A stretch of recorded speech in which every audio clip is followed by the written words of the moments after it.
8월 25일 오늘의 말씀은 시편 124편 1절에서 125편 5절입니다. 이스라엘은 이제 말하기를 여호와께서 우리 편에 계시지 아니하셨더라면 우리가 어떻게 하였으랴.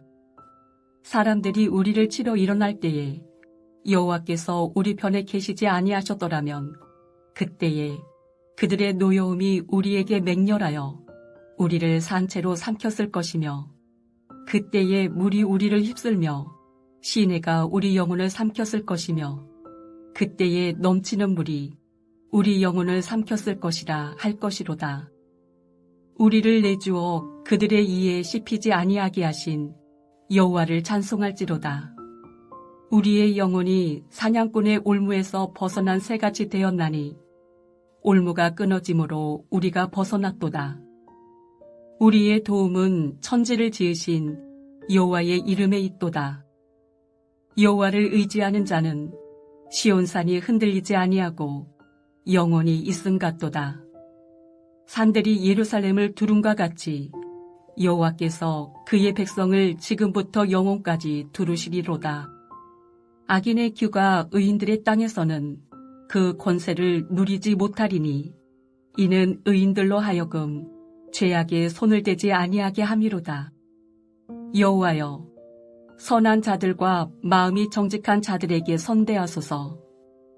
자기의 굽은 길로 치우치는 자들은 여호와께서 죄를 범하는 자들과 함께 다니게 하시리로다. 이스라엘에게는 평강이 있을지어다. 시편 124편, 125편 말씀을 묵상하도록 하겠습니다. 스가랴서 묵상이 끝난 후 시편을 묵상하고 있습니다.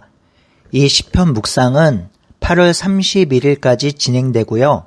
9월부터는 데살로니가 전후서와 역대하를 묵상하게 됩니다. 이번 달 시편 묵상은 대부분 하루에 시편 2편을 묵상하게 되는데요. 시편 2편을 읽으시고 마음에 와 닿은 시편을 하나 선택해서 깊이 묵상하시는 것이 좋을 것 같습니다. 왜냐하면 시편은 그 시를 쓴 시인의 마음과 시인이 쓴 그 언어의 깊이를 묵상할 때 의미를 충분히 깨닫고 은혜를 누릴 수 있기 때문입니다. 그래서 시편은 많은 양을 읽기보다는 작은 분량이라도 깊이 생각하고 사색하면서 읽는 것이 묵상에 도움이 됩니다. 저는 짧게 시편 2편을 설명하도록 하겠습니다. 먼저 시편 124편을 묵상합니다. 시편 124편은 주제가 분명합니다. 만약 여호와께서 우리 편에 계시지 아니하였더라면 이것이 주제입니다. 이 표현이 반복되고 있죠. 이스라엘 백성이 말합니다. 만약 여호와가 우리 편에 계시지 아니하였더라면 어찌할 뻔했을까 하면서 여호와가 우리 편에 계시지 않았다면 일어날 일들을 말하고 있습니다. 사람들이 우리를 치러 일어났을 때 그들의 노여움이 우리를 휩쓸며 시내가 우리를 삼켰을 것이며 우리를 산채로 삼켰을 것이며 그때 물이 우리를 휩쓸어 우리를 삼켰을 것이며 그때 넘치는 물이 우리 영혼을 삼켰을 것이라 합니다. 반복적인 표현이 삼킴을 당했을 것이라 하지요. 인간이 당하는 고통 중에 도저히 상상할 수 없는 가장 큰 고통이 바로 삼킴을 당하는 것이죠. 사나운 짐승이나 맹수가 공격해서 그 맹수의 이빨에 사람이 찢겨 죽임을 당하고 먹힘을 당하는 고통은 상상하기 힘든 공포와 고통입니다. 만약 여호와께서 우리 편이 아니하였더라면 주변 이방 족속들의 공격과 전쟁에서 그 두렵고 무섭고 고통스러운 공포가 이스라엘 백성들에게 닥쳤을 뻔했다는 것이죠. 하지만 다행히도 정말 다행히도 하나님이 우리 편이었기 때문에 이런 일이 일어나지 않았다고 하나님께 감사하고 있는 것입니다. 우리도 이 상황을 묵상해 볼 수 있지요.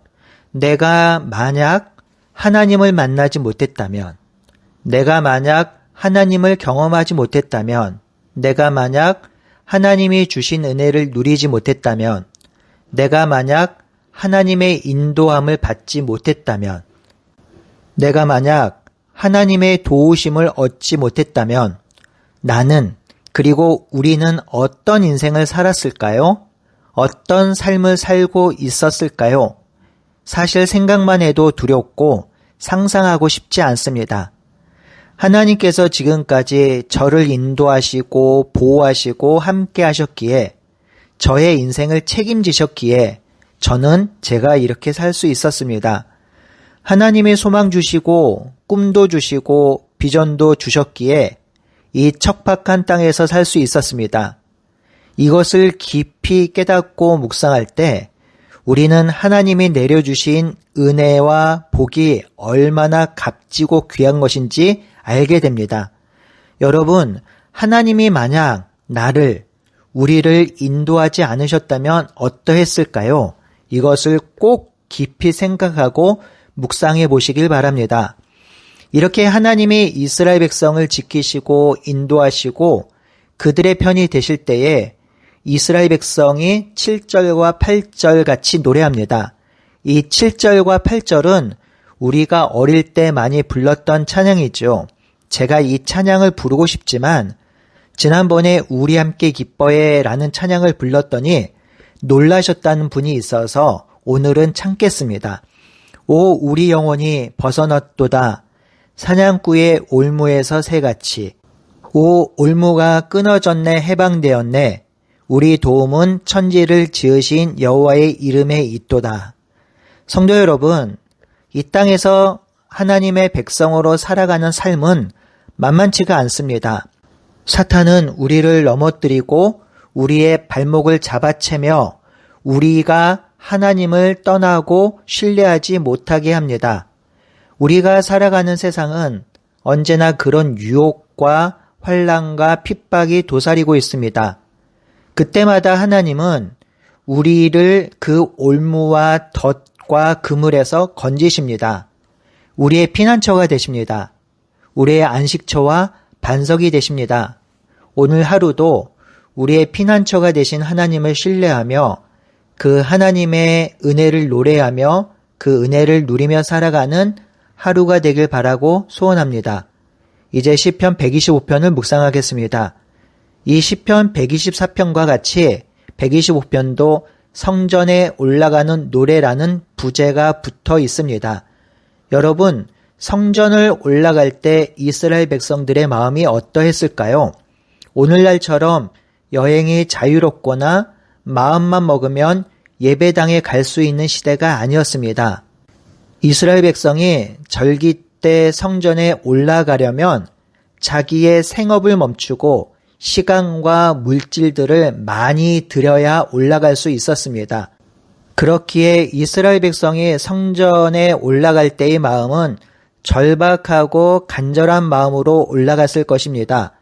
오직 여호와 하나님을 의뢰하며 나의 도움이 어디서 올까? 오직 천지를 지으신 여호와 하나님께로부터 옵니다라는 고백을 하면서 성전에 올라갔겠지요. 오늘 시편이 바로 그러한 마음이 담겨 있습니다.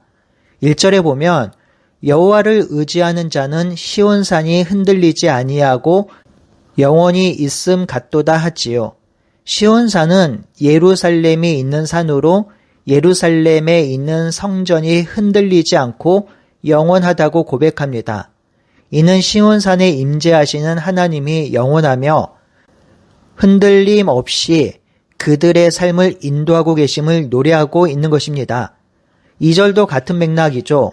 산들이 예루살렘을 두름과 같이 여호와께서도 그의 백성을 지금부터 영원까지 두르신다고 합니다. 예루살렘 주변의 산들은 그저 예루살렘과 연결된 산들일 뿐인데 시인은 그 산이 예루살렘을 두르고 있으며 예루살렘을 보호한다고 바라보고 있습니다. 이러한 지형적인 모양을 보면서 그 산들이 예루살렘을 두르고 지키고 보호하는 것처럼 여호와께서 지금 나와 우리 백성을 그렇게 두르시고 지키시고 보호하고 계심을 노래하고 있지요. 또한 2절에서 고백하는 놀라움은 지금부터 영원까지 여호와께서 인도하신다라는 고백입니다. 구약시대에서 이 영원이라는 의미는 단순히 끝이 없는 긴 시간을 의미한다기보다는 언제나 언약과 연결되어 있습니다. 하나님의 신실한 사랑, 하나님의 언약이 결코 끊어지지 않는다는 개념이 영원 안에 들어 있습니다. 즉, 변하지 않는 하나님의 사랑, 그 언약이 영원한 것이지요. 우리도 사랑을 고백할 때 영원히 사랑해라고 하면 그 사랑이 변하지 않는다는 것을 강조하고 있는 것이죠. 그렇게 언약을 생각할 수도 있습니다. 그러니 하나님의 사랑과 언약이 변하지 않음을 시인이 노래하고 있는 것이지요. 3절에 보면 악인에 대한 심판을 노래합니다. 악인의 규가 의인들의 땅에서는 그 권세를 누리지 못하리니 이는 의인들로 하여금 죄악에 손을 대지 아니하게 함이로다 하지요. 여기서 악인의 규는 악인의 권세를 말합니다.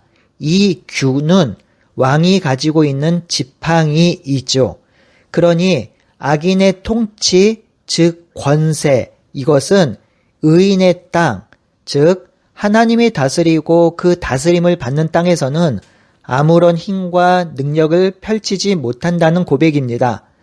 악인의 규가 하나님의 다스림이 있는 땅에서는 아무런 힘과 능력을 발휘할 수 없기 때문에 그래서 그 땅에서는 의인들이 죄악에 손을 대지 못하게 되는 것이지요. 그러니 악인들은 하나님의 땅, 즉 기업을 받지 못하며 의인들은 하나님의 땅 기업에서 살 것이라 합니다. 산상수훈의 팔복을 보면 온유한 자는 땅을 기업으로 받을 것이라 하였는데요. 여기서 온유한 자는 하나님을 닮은 자로 하나님의 뜻을 행하는 자입니다. 그런 자가 누리는 기쁨은 땅, 기업을 받고 누리는 것입니다. 이처럼 악한 자는 땅을 기업으로 받지 못할 것이며 의인은 땅을 기업으로 받을 것이라고 노래하면서 시인은 4절에서 5절에 다시 정직한 자를 축복해달라고 고백합니다. 여호와여, 선한 자들과 마음이 정직한 자들에게 선대하소서. 선한 자들, 마음이 정직한 자라는 것은 같은 의미를 품고 있습니다. 선과 정직, 의와 선함은 모두 비슷한 의미로 하나님의 뜻을 행하는 자들이 가지고 있는 성품이죠. 그런 자들을 선대해달라고 합니다. 그리고 5절에서 자기의 굽은 길로 치우치는 자들은 여호와께서 죄를 범하는 자들과 함께 다니게 하시리로다 라고 하면서 이스라엘에게는 평강이 있을지어다 찬양합니다. 마음이 굽은 자는 마음이 올곧은 자의 반대입니다. 그러니 마음이 굽은 자는 부정한 자이며 의롭지 못한 자이며 불의한 자입니다. 시인은 이들이 죄를 범하는 자들과 함께 거하게 해달라고 합니다. 죄인들끼리 거함으로 결국 그들이 멸망의 길로 가게 해달라는 것이죠. 멸망의 길로 가는 자들은 평안이 없습니다. 안식이 없습니다. 기쁨이 없습니다. 하지만 마음이 올곧은 사람, 의로운 사람은 평안의 길을 걷습니다. 왜냐하면 그 길에 하나님이 함께 하시기 때문이죠. 많은 사람들이 평안을 소망합니다. 기쁨을 원합니다. 마음의 평화를 바랍니다. 여러분, 이러한 놀라운 은혜를 누리기 위해서는요, 주님과 함께 거해야 합니다. 주님과 함께 할 때, 주님 안에 거할 때, 우리 주님이 돌보실 때, 우리는 진정한 위로와 평안과 기쁨을 누릴 수 있습니다. 이런 면에서 볼 때 사람들은 참 어리석습니다. 마음이 굽은 상태로 살며 주님을 떠나 있으며 악한 길로 걸으면서도 평안, 안식, 기쁨을 바랍니다. 성도 여러분, 이런 자들에게는 하나님의 평안, 안식, 기쁨이 주어지지 않습니다. 왜냐하면 악인들 스스로 그것을 걷어찼기 때문입니다. 악과 짝하며 하나님과 함께 걷지 못하면 결국 안식, 기쁨, 평안, 위로를 놓쳐버리게 되는 것이지요. 오늘 하루도 주님 안에 거하면서 주님과 짝하여 걸으며 마음을 굳게 함으로 하나님이 주시는 위로와 평안과 기쁨을 누리는 우리 모두가 되길 바라고 소원합니다. 함께 기도하겠습니다. 하나님, 우리가 살아가는 이 땅 속에서 사탄은 우리를 넘어뜨리려고 항시 넘봅니다. 하나님, 그때마다 우리가 말씀을 기억하게 하시고 하나님이 함께 하심을 누리고 붙들게 하여 주시옵소서. 그리하여 하나님이 주시는 위로와 평안과 기쁨을 누릴 수 있도록 인도하여 주시옵소서. 예수님의 이름으로 기도드리옵나이다. 아멘.